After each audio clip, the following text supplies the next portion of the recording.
बताइए, जल ही जीवन है, आज बोला जाता है। उस समय जल में ही अर्थ होता है, पोखरा खनाया जाता है। बहुत सारी गीत माता बहनें लोग आती है, इसलिए जल संग्रह करें बताया गया है, जल की महिमा बताई गई है। इसलिए सारे भक्तजनों से अनुरोध है, साफ जल में अर्घ दिया जाता है, बहते हुए पानी में मुख्य रूप से।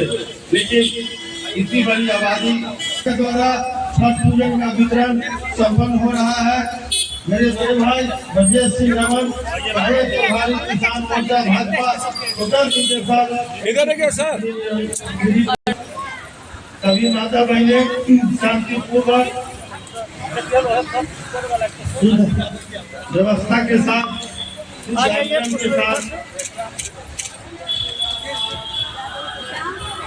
औरत करे वाला कह दीजिएगा।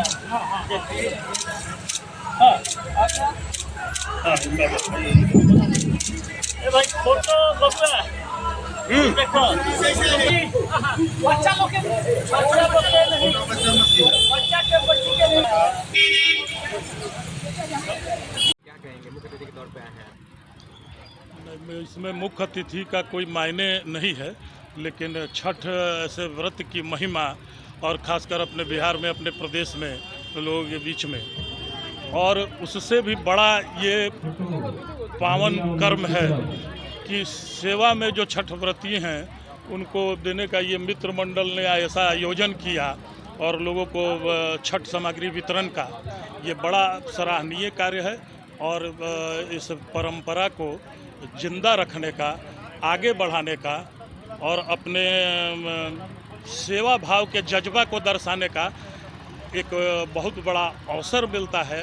और इसमें कहीं कोई भेद भी नहीं होता कि छठ के लिए कोई दे रहा है सामान या कोई ले रहा है, ये भेद नहीं होता, न देने वाला न लेने वाला, दोनों एक समान हैं।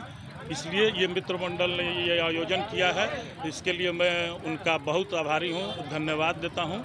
और ये अनवरत चलना चाहिए और इससे लोगों को प्रेरणा लेनी चाहिए। कहीं न कहीं उन घरों के लिए बहुत अच्छा कार्य होता है जो चाहते भी नहीं कर पाते हैं, वंचित रह जाते हैं। ये स्वाभाविक है, ये विषय ये स्वाभाविक है। और उसी में एक ये छोटा सा प्रयास, संभव नहीं है कि सबकी मदद हो जाए, उसके बाद भी बहुत लोग रह जाएंगे, लेकिन ये छोटा सा प्रयास काफ़ी सराहनीय है और प्रेरणा लेने लायक है।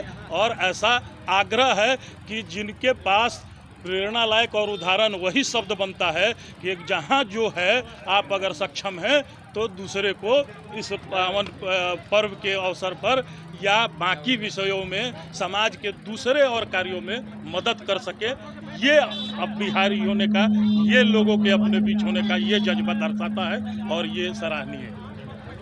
छठ पर्व का एक अपना एक महात्म है और ये छठ पूजा जो है हमारे विजय भैया जी हैं और हमारे ब्रजेश भैया भी है। ये छठ का पूजा का आयोजन, सूप वितरण का आयोजन लगभग 7 सालों से हो रहा है और यही एक ऐसा पर्व है जिसमें गरीबी अमीरी के बीच का भेद नहीं होता है और हर कोई अपने श्रद्धा से, अपने भाव से, अपने शक्ति से, सामर्थ्य से पूरी कोशिश करते हैं कि जो भी श्रद्धालु हैं उनको जितना भी हो सके अपने श्रद्धा से उनको, अपने शक्ति से उनको मदद कर पाए।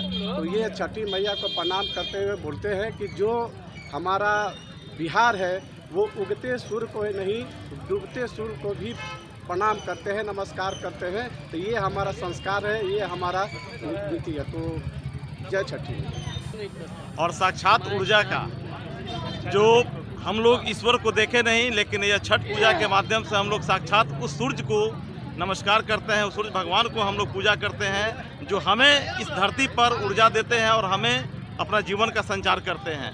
और यह विगत 7 वर्षों से यह परंपरा जो सामाजिक समरसता का परिचायक है और बहुत ही एक सामाजिक उद्भेदन में, एक सामाजिक रूप में, मतलब विजय बाबू के सौजन्य से जो यह चल रहा है, यह पौराणिक, धार्मिक एवं सामाजिक परिप्रेक्ष्य में बहुत ही उत्तम है। क्या कहेंगे, आज सामग्री वितरण है लगातार आप लग नहीं रहा है।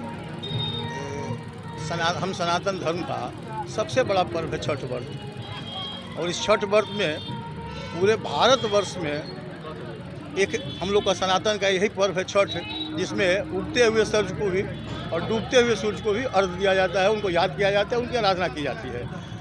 हम लोगों को 7 साल पहले विचार में आया कि हम मित्र मंडली के द्वारा कुछ किया जाए, जिससे जो व्यक्ति सक्षम नहीं हैं उनको भी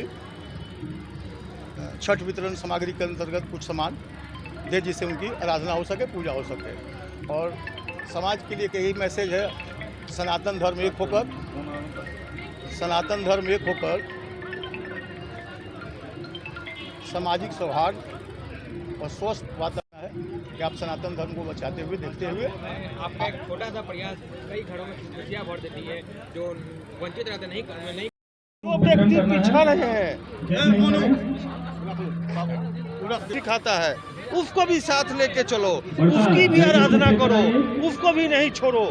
और उगते हुए फूट जो ऊपर की ओर जा रहा है उनको भी साथ में लेके चलो, सामंजस्य स्थापित करो और ये छठ पर्व धूमधाम से मनाओ। ये समाजवाद का सबसे बड़ा पर्व।